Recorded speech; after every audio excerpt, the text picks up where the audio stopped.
A ship is born, the early life of the Mary Celeste. The Mary Celeste began its life in 1860. It was a different time, a period of transition and innovation. The age of sail was coming to an end. Steam was taking over, revolutionizing maritime travel and trade. But some ships held on to the old ways, preserving the traditions of the sea. The Mary Celeste, originally called the Amazon, was one of them. She was a testament to the craftsmanship of her builders. Built in Nova Scotia, Canada, she was a sturdy brigantine designed to withstand the rigors of the Atlantic. She was designed to carry cargo across the Atlantic, a vital link in the chain of commerce. The Amazon's early years were unremarkable, a workhorse of the sea.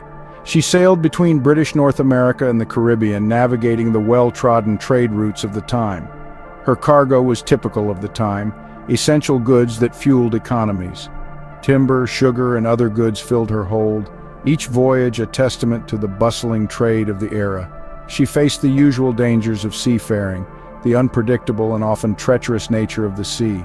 Storms, rough seas, and navigational hazards were part of life, challenges that tested the mettle of every sailor. But she always made it through, a resilient vessel in the face of adversity. However, the Amazon was not destined for a life of ordinary trade. Her story was to be one of mystery and intrigue. Fate, it seemed, had other plans.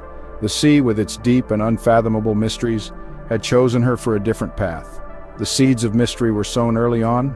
The first captain of the Amazon died on board during her maiden voyage. This was a bad omen for some, a shadow that would follow the ship throughout her life. Superstitions ran deep among sailors, and the death of a captain was seen as a harbinger of ill fortune. But the ship sailed on, undeterred by the whispers of doom. Little did anyone know that this was just a taste of the enigma to come. The Amazon, soon to be renamed the Mary Celeste, was on a collision course with destiny. The Amazon story was about to take a dramatic turn, one that would forever etch its name in maritime history. A turn that would transform her from a mere cargo ship into a legend, a ghost ship whose tale would be told for generations to come. Troubled waters, collision, and a new beginning. The sea has always been a place of mystery and danger, where the line between life and death is often as thin as a ship's hull. The year was 1867. A time when the world was on the cusp of great change, yet still deeply rooted in the traditions of the past. The Amazon found herself in European waters. She was a sturdy vessel, built to withstand the harshest of conditions, yet even the strongest ships are not immune to the whims of the sea. She was under the command of Captain John Parker. A seasoned mariner, Parker had seen his fair share of storms and calm seas, but nothing could have prepared him for what was to come. While sailing in the English Channel, disaster struck. The waters of the Channel are notoriously treacherous, and on that fateful day they lived up to their reputation. The Amazon collided with another vessel. The impact was severe. The sound of splintering wood and the cries of the crew filled the air as the two ships clashed in the turbulent waters. The Amazon was badly damaged and limped into port for repairs. Her once proud hull was now a testament to the violence of the sea. The damage was extensive and costly. The shipyard buzzed with activity as workers toiled day and night to restore the Amazon to her former glory. The owners decided to sell the ship.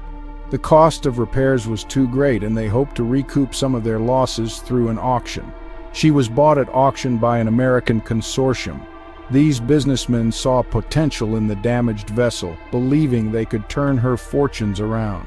The new owners repaired the ship. They spared no expense, determined to make the Amazon seaworthy once more. They also decided to give her a new name, the Mary Celeste. A new name for a new beginning. They hoped it would bring better luck. This was meant to mark a fresh start. The Mary Celeste, with her fresh coat of paint and renewed spirit, was ready to face the open sea once more. They hoped to erase the memory of the collision and any bad luck associated with it. Maritime superstitions ran deep, and a new name was believed to cleanse the ship of its past misfortunes. Among the members of the consortium was Captain Benjamin Spooner Briggs, a man of great experience and respect in the maritime community. Briggs was a seasoned sailor with a strong reputation. He had navigated some of the most challenging waters and was known for his unwavering resolve. He decided to take command of the Mary Celeste himself. With a firm hand and a hopeful heart, he believed he could guide her to a brighter future. Little did he know that this ship would become inextricably linked to his own fate. The Mary Celeste was more than just a vessel, she was a harbinger of destiny. The Mary Celeste was ready to sail again. Her sails billowed in the wind and her hull cut through the water with renewed vigor. But her past was not finished with her. The sea has a long memory, and the shadows of her history loomed large. The stage was set for one of the most enduring mysteries of the sea.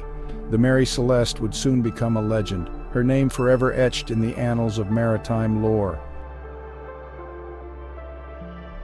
Setting sail, the Mary Celeste's final voyage. This journey would become one of the most enduring maritime mysteries in history. In November 1872, the Mary Celeste prepared for what was supposed to be a routine voyage. The ship was a sturdy brigantine built to withstand the rigors of the open sea. Her destination was Genoa, Italy, a bustling port city known for its rich maritime history and vibrant trade. Her cargo was unremarkable: 1,701 barrels of commercial alcohol intended for fortifying Italian wines. This was a common cargo for the time, and the Mary Celeste had transported similar goods before without incident. What was remarkable was the crew. Each member was carefully selected for their experience and reliability. Captain Benjamin Briggs, a seasoned mariner, brought along his wife Sarah and their 2-year-old daughter Sophia. This decision was unusual, as it was rare for a captain to bring his family on a cargo voyage. However, Briggs was a devoted family man who cherished the company of his loved ones, even on the high seas. He believed that having his family with him would bring a sense of normalcy and comfort during the long journey. He wanted them by his side, sharing in the adventure and the daily life aboard the ship. The crew consisted of 7 experienced seamen. Each one was a seasoned hand, chosen for their skills and reliability. They were all seasoned hands, chosen for their skills and reliability. These men had faced the challenges of the sea many times before and were well prepared for the journey ahead. They hailed from different countries, united by the sea and the promise of work. This diverse crew brought together a wealth of experience and knowledge, making them a formidable team. The Mary Celeste left New York Harbor on November 7th. The ship set sail under clear skies, with the crew and passengers full of hope and anticipation for the journey ahead. The weather was fair, the winds favorable. The conditions were ideal for a smooth and swift passage across the Atlantic. There was no indication that this voyage would be any different from countless others that crossed the Atlantic. The Mary Celeste was making steady progress, and everything seemed to be going according to plan. The first few days of the journey were uneventful. The ship sailed smoothly, and the crew went about their duties with the efficiency and routine of seasoned sailors. The Mary Celeste made good time. The ship's progress was steady, and there were no signs of trouble on the horizon. The crew went about their duties. They maintained the ship, adjusted the sails, and ensured that everything was in order. Captain Briggs kept a detailed logbook. His entries were meticulous, recording the ship's position, the weather conditions, and other relevant details. Each entry provided a snapshot of the voyage, a testament to the captain's diligence and attention to detail. But then, the entries stopped abruptly. The detailed records that had been maintained so carefully came to an unexpected halt. The logbook's final entry was made on November 24th. After that, silence. No further entries were made, leaving a gap in the ship's history that has puzzled historians and maritime experts for over a century. What happened next remains a mystery to this day. The fate of the Mary Celeste and her crew has been the subject of countless theories and speculations, but the truth remains elusive. The ship was found adrift, her crew vanished without a trace, leaving behind one of the greatest unsolved mysteries of the sea.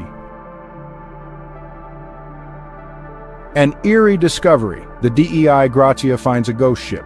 On December 4th, 1872, the British brigantine DEI Gratia spotted a ship. It was drifting erratically in the Atlantic about 400 miles east of the Azores. The ship was the Mary Celeste.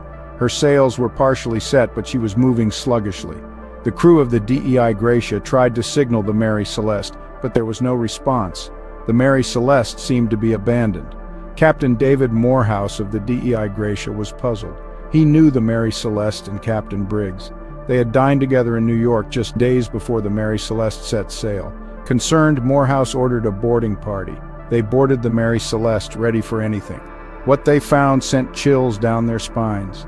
The Mary Celeste was deserted. There was no sign of Captain Briggs, his family, or the crew. The ship's lifeboat was missing. But otherwise, the Mary Celeste seemed to be in remarkably good condition. The cargo was intact. The crew's belongings were undisturbed. There was food and water on board. It was as if the crew had simply vanished into thin air.